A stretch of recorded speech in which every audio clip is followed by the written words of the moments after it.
Just ahead on One Detroit. What does President Biden's student loan forgiveness plan mean for Michigan borrowers? We'll examine the pros and cons. Also ahead, federal and state lawmakers strengthen their commitment to foster unity in the Black and Jewish communities. Plus, September is Detroit Month of Design. We'll hear about efforts to establish the city as a global creative capital. And it's also Hispanic Heritage Month. We'll introduce you to a dance troupe that is representing Mexican tradition and culture. It's all coming up next on One Detroit.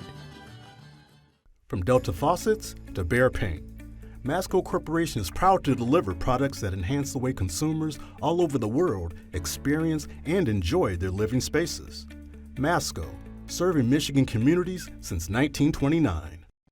Support for this program is provided by the Cynthia and Edsel Ford Fund for Journalism at Detroit Public TV, the Kresge Foundation.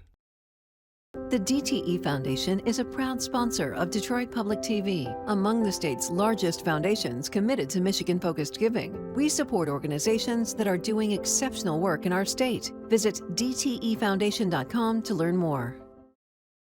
Nissan Foundation, and viewers like you.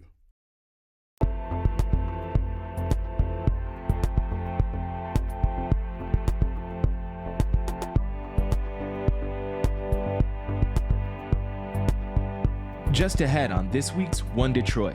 The Congressional Black Jewish Caucus promotes unity between the African American and Jewish communities based on their shared histories. We'll hear how the group is bringing people together to promote social justice and civil rights. Also coming up, Design Corps Detroit is holding its annual Detroit Month of Design celebration to draw attention to the city's past, present, and future design talent. We'll get the details from the group's co-executive director. In recognition of Hispanic Heritage Month, we'll show you how a Southwest Detroit dance troupe is keeping the longtime Mexican tradition of folkloric dancing alive. But first up, we're examining President Joe Biden's announcement that student loan debt of up to $10,000 will be forgiven for millions of Americans. The plan was met with a mix of reactions. While many borrowers applaud the action, some feel the amount should be higher. However, others are concerned about how the debt cancellation will affect the U.S. economy. Reporter Isabel Lohman has been covering the story for Bridge, Michigan. I spoke with her about the impact of the student loan forgiveness plan here in Michigan.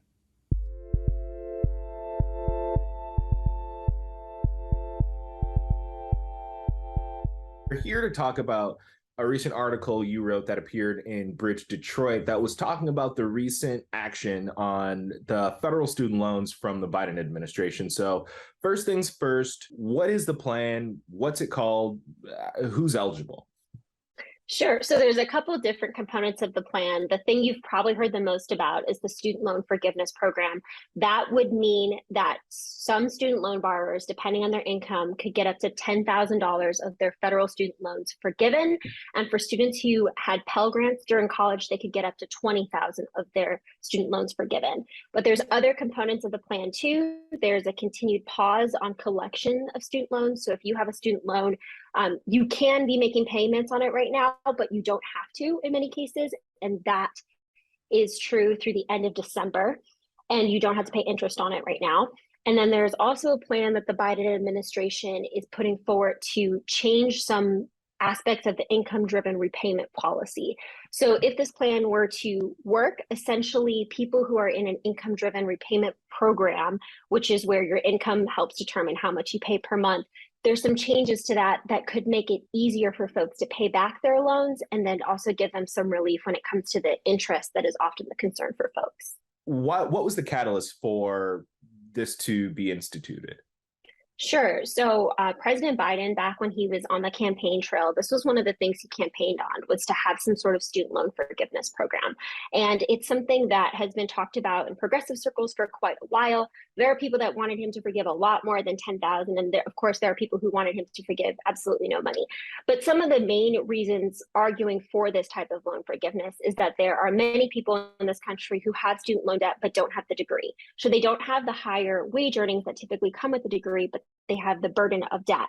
And so people argue that that puts them in a place where they cannot economically make sound decisions and that they're further and further behind. Another argument is that families and students and anyone who's borrowed money in the last couple of years with student loans, they have really enjoyed this period where they do not have to make student loan payments.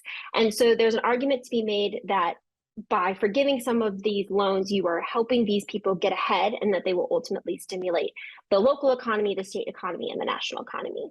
What is the effect of this debt here in Michigan? How much debt do people in Michigan have, and how is this going to impact Michiganders? Sure. So the Education Data Initiative estimates that there are about 1.4 million student loan borrowers in Michigan, with a collective debt of about $51 billion. So it's quite a large chunk of money. When you look at that, of course, there is variance, right? Some folks owe only a couple $1,000s, some owe way more. When you look at the state borrowers within that group, about 16% of those folks owe less than $5,000, while about 21.6% of people owe between $20,000 to $40,000. When it comes to eligibility, who's in, who's out? What are the figures around that? Sure. So it's based on your income. So if you make up to $125,000 a year, or if you're a household that makes under $250,000 a year, you're eligible for up to $10,000 of loan cancellation. If you received Pell Grants, that number goes up to $20,000 a year. It's important to note this is up to. So hypothetically, let's say I'm a borrower, I make within the income level, but I only owe $8,000.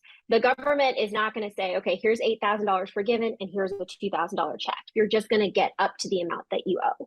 What have you heard from the opposition when it comes to this debt relief? There's a couple different points that they bring up. One is the idea that this is an unfair way of going about it. So some folks would say higher ed is too expensive as it is, but this is just a Band-Aid on the issue. This isn't going to solve how much college costs. It's not going to solve the idea that people are still taking student loans out. So that's one argument. Another argument is from folks who maybe didn't go to college or paid their way through college, or for whatever reason don't have loans themselves. And they will argue that they are paying for someone else's education. And so they will say that's not fair. What was some of the reaction to the debt that's being forgiven from one of the college students that you spoke with, somebody who's currently still in college? I talked to someone who has about $5,000 in student loan debt, and she's expecting to have that fully forgiven. She thinks that's great, but she doesn't think it's going to ultimately solve everything. I talked to another student who's expecting to get some student loan relief, but she's also expecting to still have student loans at the end of the day, even with this forgiveness. So I think there's a sense of optimism and a sense of, wow, this has never happened before and this is historic and let's be thankful for that. But there's also that, like I said, broader conversation about how do we pay for college moving forward? Are we going to be in a much better position because of this loan forgiveness, or are we going to kind of be in the same position with just a slightly smaller loan balance or principal balance for the people who still owe money? I think it's a both and situation. That I think the devils are in the details, right? So people know this number, people know that they could get up to, in some cases, $20,000 of loan forgiveness, but they need to be able to know how to access that forgiveness. They need to access the form that the federal government is expected to release in October. And we need to see how this plays out, right? It's one thing to think, okay, I'm going to have some relief. It's another thing to see that in your credit score, in your pocket, in your monthly budget. So all of those things I think are left to be seen. I think there's also, like you said, a broader question of how do we make this work for everyone and how do we figure out what this means for Michigan practically. But this isn't going to solve the fact that there are still plenty of Michiganders and plenty of Americans that are going to have a lot of debt on their hands. Unity between Black and Jewish communities was the theme of a press conference hosted by U.S. Representative Brenda Lawrence, co-founder of the Congressional Black Jewish Caucus. The Michigan Congresswoman was joined by members of the state Senate. They talked about their commitment to bring people together by promoting civil rights, equality, and anti-hate. We know that if we don't know our history, we're in danger of repeating it. Our history is that there was a time when the Jewish community was not allowed to teach at universities. The historical Black colleges and universities opened their doors. There was a time when we were struggling with Jim Crow and hateful crimes of discrimination in this country. The Jewish community stood side by side and stepped into the courts and represented us in the legal battles that we had. Blood was shed for our civil rights in this country, and it was Jewish blood and Black blood. Senator Ollier and I endured this attack at our state capitol on April 30th, 2020, where symbols of racism and symbols of anti-Semitism were flown side by side. And we have an opportunity now to create a bond with these two communities and our shared history of oppression and discrimination to work together towards solutions. I think it's really important that we recognize that we are not creating some relationship that did not exist, right? You cannot separate the Black community and the Jewish community in Detroit in any way, shape, or form. And so when people say, why are you together? It's because we are. Because when you look out at the way the city of Detroit has changed, if you took out the members of the Jewish community who have invested in the growth of the city of Detroit, Detroit would be a fundamentally different community. It would not be the city that we look out into today, and as we look forward and we talk about the movements that we go into and the spaces that we exist and we operate in, they are movements that operate with us together. Congresswoman Lawrence's Black and Jewish Unity event took place at the Zeckelman Holocaust Center in Farmington Hills. A new PBS documentary series from Ken Burns titled The U.S. and the Holocaust examines the Holocaust, anti-Semitism, and racism. It airs here on Detroit Public TV on September 18th, 19th, and 20th at 8 p.m. The 12th annual Detroit Month of Design takes place throughout September at locations all around the city. The festival was created by the nonprofit Design Corps Detroit and features more than 80 events celebrating all facets of design. There will be workshops, exhibitions, and installations, talks, and tours. One Detroit Arts and Culture host, Satori Shakoor, spoke with Design Corps Detroit's Kiana Wenzel about the organization's mission.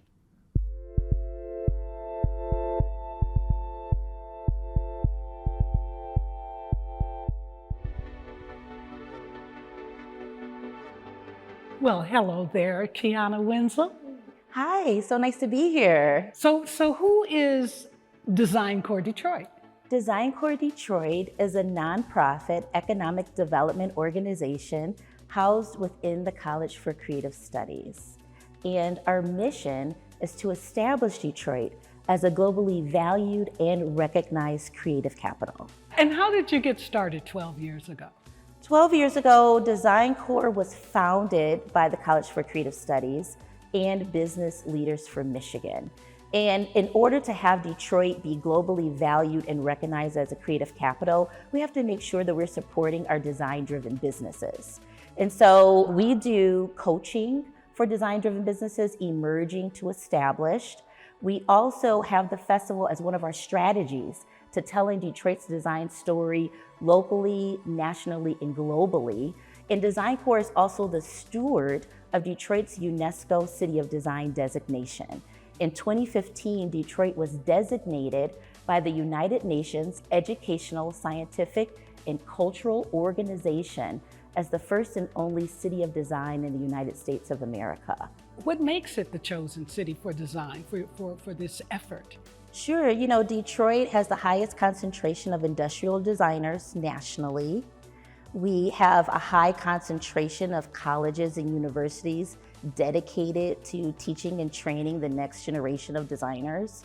We have a large collection of research development institutions. When you think about the GM Research Center, 3M, Whirlpool, we have a high concentration of museums and cultural institutions designated there, and Detroit designers, the alumni of Detroit designers going to work either nationally or internationally around the world. We're not just the automotive capital. When you think about furniture, the College for Creative Studies or Cranbrook and the Eames chair, this iconic chair coming out of Detroit. So the question of why is easy, but the question of what's next. That's what I was going to ask you. And what does the this vision mean is a hard question. So once we received the designation in 2015, Design Corps spent over a year and a half engaging over 1,000 stakeholders. And so we said, well, what does this designation mean for us?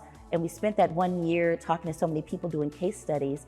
A focus on inclusive design is what came out of that. So how do we work more with community, business, and government and change how we design and who gets to design to have a future that's more beautiful, more sustainable, and more equitable?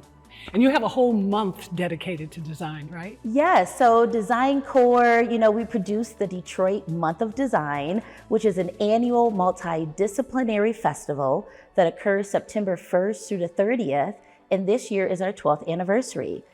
Yay, yes. Congratulations. Yeah, thank you. So we're gonna have 80 events in 30 days, ranging from exhibitions, installations, talks, tours, and workshops occurring throughout the city of Detroit. So what are some of the events taking place during the month of September? Yes, we are starting the month off with a kickoff party at Spotlight Detroit. There is Sneaker House also occurring, presented by Foot Locker. Gucci Changemakers is presenting Building a Lasting Impact at the Museum of Contemporary Arts. We're hosting a design jam as well, where interdisciplinary teams get to create outdoor apparel for the limb loss community. There is craft in the digital age at the Ford House. So for the first time ever, technologically produced products next to traditionally handmade products. There's the Black Footwear Forum. We also have Matter Design and Biggers, Sanford Biggers, and then 2 MIT designers are doing an exhibition at Wasserman Projects. There's the Hawkins Family Legacy, that's near Marygrove, just honoring the Hawkins family and their apparel line that they started at home base. There is the Untold Stories of Black Landscape Architects at the University of Detroit Mercy. Michael Ford, the hip hop architect, is hosting an exhibition at Mark's Moda. So that's just a few of the events going on. Can you say a word about Eastern Market After Dark? Easter Market After Dark this year is occurring on Thursday, September 15th from 6 p.m. until 11 p.m. And essentially the outdoor open air market turns into a nighttime design district. So it's amazing. It's the largest event of the festival. Our theme for this year is United by Design, focusing on connectedness and togetherness. You can go faster alone, but farther together. And I think that Easter Market After Dark is a real example of that. For some of these businesses, this event is their largest sales day outside of like Christmas and Thanksgiving. Yay! Savvy Chic is also hosting an event during Easter Market After Dark, so it's really beautiful to see all of the sheds with activity and then all of the businesses participating. I'm definitely going to be there. Okay, I can't wait to see you there. Definitely going to be there.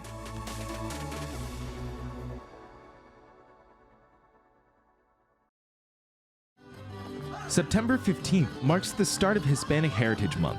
It's a time to recognize the rich culture, history, and contributions of the nation's Latino community. A group in Southwest Detroit is bringing awareness to Mexican traditions, including a unique style of dance. One Detroit contributor, Deja Moss, has the story from Ballet Folklorico de Detroit.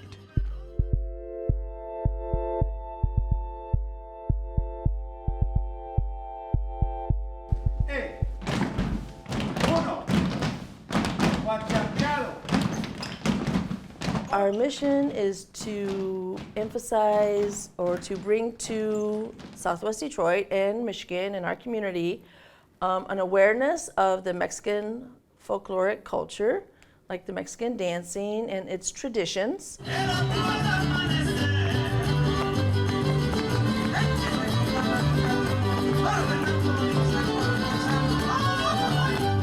Folklorico is alive in Mexico. It's not over here. And so one of our missions, right, our students predominantly have Mexican heritage. They're Americans, but they have Mexican heritage. And we want to give them a sense of pride in their culture. They can't experience it here. They have to go to Mexico to experience it, So we kind of try to bring it here so that way they can be like, oh, this is what it's like, to be over there and to experience all of this stuff. So we're trying to give them like, oh, have pride. Especially in these days and times, it doesn't feel good a lot of times in the news and everything to be Hispanic. If you've ever gone to a Mexican folkloric performance, that you'll see the girls wear, or the performers wear different costumes. Like one time they might have a big dress on, another time a small dress on. That's because all the states of Mexico and regions within those states all have different styles of dance. So, and with those different styles, sometimes there was an influence, like an indigenous influence or a Spanish influence, and it's very serious, the keeping those traditions alive and not changed. So there's a whole culture behind it. Like if you're doing this type, like right now we're learning Sinaloa in Sinaloa Mestizo, and there's different posture, there's different ways to do the dresses, there's different ways, the steps, everything is unique to that.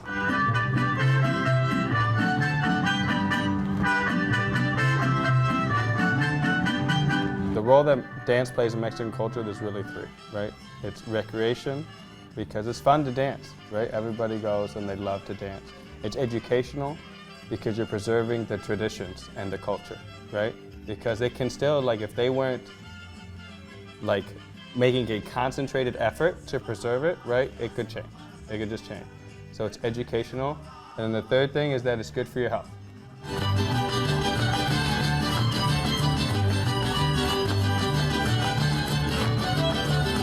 So anyone can join Ballet Folklorico de Detroit, right? One of the first things I ask people, especially if they're not Mexican, right? They're like, oh, well, I'm not Mexican. I was like, well, do you like Mexican food, right? And most of the time, because Mexican food is so good, they say, yes, I love Mexican food. And I'm like, but you're not Mexican. So why do you have to be Mexican to love Mexican dance?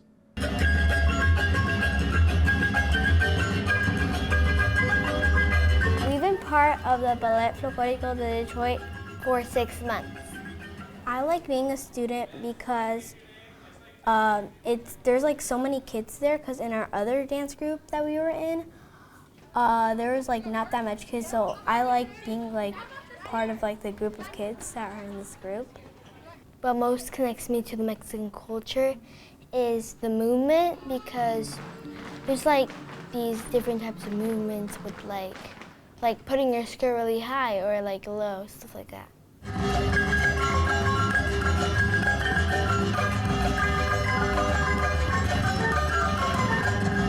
I've been a part of the dance group six years. Before I joined the dance group, I did not know much about the dances and the culture. What inspired me to join the dance group is watching my sister dance and how she was having fun. I've been in the group 7 years ago. My favorite part of being part of it is getting to dance, getting to perform, and getting to know new places.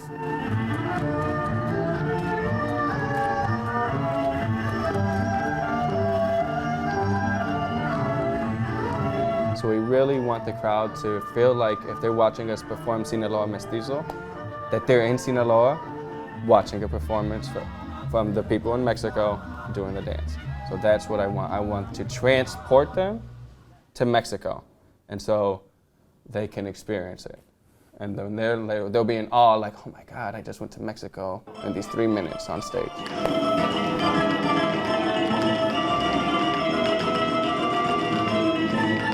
When we're dancing on stage, we're really trying to keep these traditions alive. And there's people here who haven't experienced it, who, even though they know Southwest Detroit has this vibrant Mexican culture, right, they don't know it. So when they come and they see us, I really want to impact them like, yes, Southwest Detroit, there's this culture that's alive here, right? And that when they come and they see us, they can really feel it, right? When they go to one of our shows, they feel Southwest Detroit. Like, oh yeah, this is why Southwest, they always talking about Mexican town, because it's there, that we're there, you know?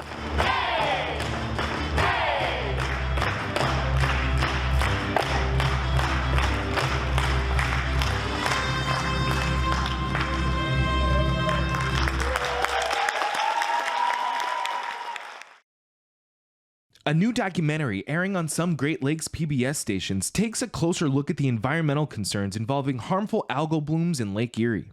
The film explores the issues and possible solutions. Its producer, David Ruck, is a regular contributor to Great Lakes Now.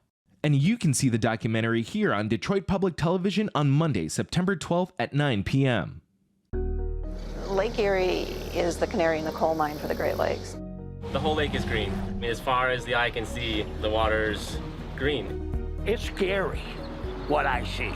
You sit on your boat for 20 minutes and your eyes will start to burn. What needs to happen is for there to be real accountability. September 12th at 9 p.m. That will do it for this week's One Detroit. Thanks for watching. Make sure to come back for One Detroit Arts and Culture on Mondays at 7:30 p.m. Head to the One Detroit website for all the stories we're working on. Follow us on social media and sign up for our weekly newsletter.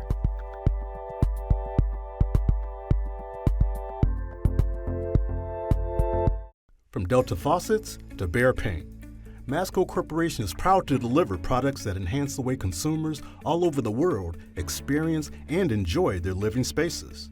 Masco, serving Michigan communities since 1929. Support for this program is provided by the Cynthia and Edsel Ford Fund for Journalism at Detroit Public TV, the Kresge Foundation. The DTE Foundation is a proud sponsor of Detroit Public TV, among the state's largest foundations committed to Michigan-focused giving. We support organizations that are doing exceptional work in our state. Visit dtefoundation.com to learn more. Nissan Foundation, and viewers like you.